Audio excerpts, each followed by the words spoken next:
The morning sun crested the hills as I sat on my porch, cradling a steaming mug of coffee.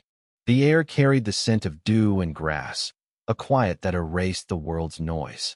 My farm, just beyond the reach of a meddling HOA, was my haven. Then my wife, Emily, let out a scream that shattered the calm. She stormed out in her robe, face pale, pointing at our bedroom window. "It was there," she stammered. "A drone, right against the glass." I dropped my mug, ceramic splintering on the wood, and bolted inside. By the time I reached the front yard, barefoot on gravel, the drone was gone, zipping away like it knew I was coming. My pulse raced not from sprinting, but from the violation. This wasn't a kid's toy, it was surveillance. I had a hunch who was behind it. Our farm, just outside the HOA's jurisdiction, drove Linda Carter, the neighborhood's self-proclaimed overseer, up the wall.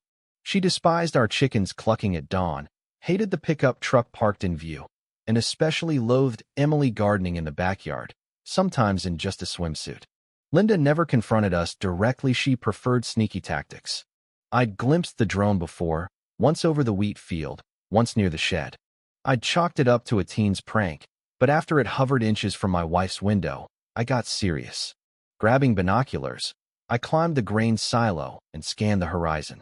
Sure enough, the drone buzzed down Maple Drive and landed in Linda's manicured backyard, where she stood, arms crossed, like a commander awaiting a report. I marched over, no shouting, just a firm knock. She opened the door, her smile as fake as her highlighted hair.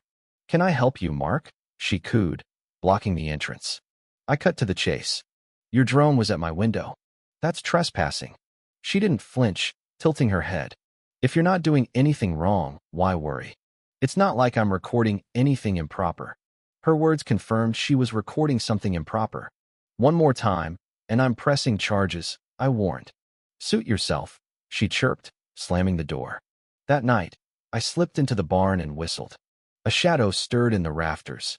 My bald eagle, Liberty, blinked down, her eyes like daggers.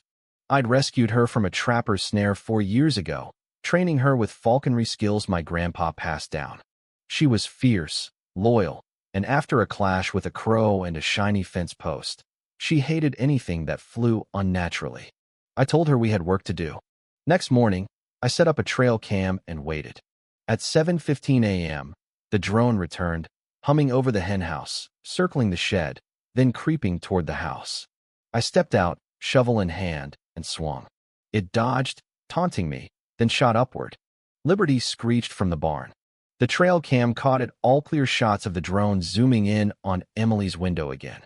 Was it after my crops, our privacy, or just a twisted thrill? I tracked its path through the woods. It landed on Linda's deck, where she wasn't alone.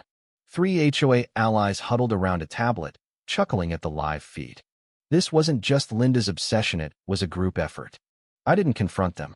Instead, I installed motion sensors on the porch lights, trained Liberty to recognize the drone's buzz, and fed her salmon to keep her sharp. That night, she perched in the hayloft, wings tucked, eyes on the sky. When the drone returned, the lights flashed red. Liberty launched, silent as a ghost. Seconds later, a clank echoed. I found the drone's rotor twitching in the dirt, Liberty pinning the frame beneath her talons. On my workbench, I cracked an Opina high-def camera, mic, hard drive. The SD card held hours of footage, not just my farm, but neighbors' yards, windows, even nighttime thermal scans. Linda was running a surveillance network. I took the evidence to Sheriff Daniels. He laughed at the Eagle takedown, but grew serious when he saw the footage, recognizing neighbors' homes. "I'll look into it," he said, but I sensed caution. Word spread fast. By evening, the town hummed with gossip, some amused, others furious about their violated privacy. I thought Linda might back off, but I misjudged her. The next morning, a deeper hum filled the air. Hovering over my barley field was a beast silver, 8 rotors, infrared sensors sweeping like a sci-fi hunter. Linda had upgraded, flying too high for Liberty's reach. This wasn't about spying Anna Maria, it was a power play. I watched it glide over my land, fists clenched, realizing this wasn't a nosy neighbor. It was an air war. I called my cousin, Jake, a retired Navy drone tech. He arrived with a thermos and a grin, eyeing Liberty like an old squad mate. We fitted her with a lightweight magnetic harness designed to drop small payloads with precision. We tested it in the pasture's Liberty soared, released a dummy weight, and hit the mark. The next day, Linda's monster drone returned at dawn. I whistled. Liberty launched, circling wide to stay hidden. The drone dipped toward the shed its mistake. Liberty dove, clipped a propeller, and sent it crashing into the creek's mud. I pried open its casing another SD card, more invasive footage, clips of my kitchen, a neighbor's kids swimming, Emily reading on the porch. My gut twisted. I showed the neighbor Tom. His face hardened. "I'll deal with this," he growled. By noon, the street was in an uproar. Linda didn't stop. That evening, her patched-up drone returned, louder but defiant. I signaled Liberty. She took off, dropping a net Jake and I had woven from fishing line.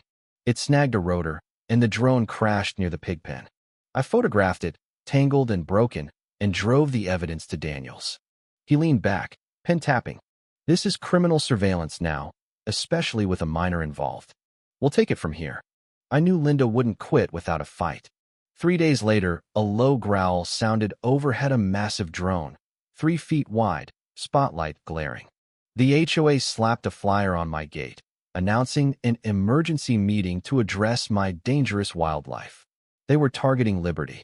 I arrived at the meeting early, drone wreckage and footage in hand. Linda stood like a commander, her giant drone displayed like a prize. She ranted about Liberty's attacks, claiming I'd terrorized the community.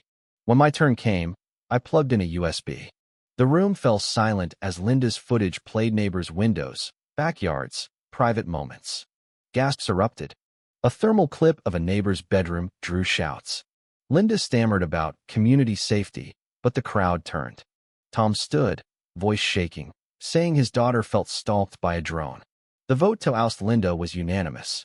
She stood, clipboard limp, defeated. But she wasn't done. That night, her drone returned, lights blazing. Earlier, I'd noticed a wild eagle trailing Liberty. I called it Justice. When Linda's drone lit up the sky, I whistled. Liberty and Justice rose, shadows against the stars. Liberty tore one rotor, Justice smashed another.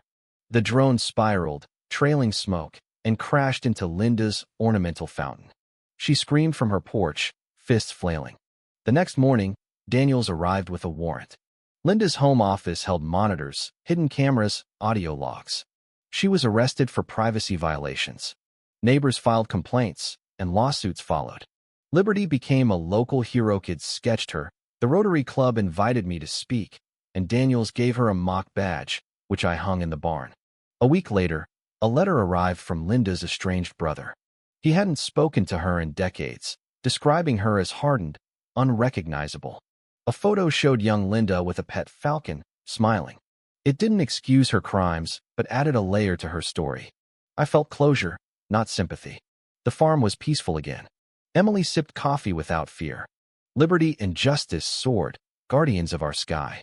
Linda thought she could control us from above, but she learned the hard way. Wings beat rotors, and the sky belongs to those who fight for freedom.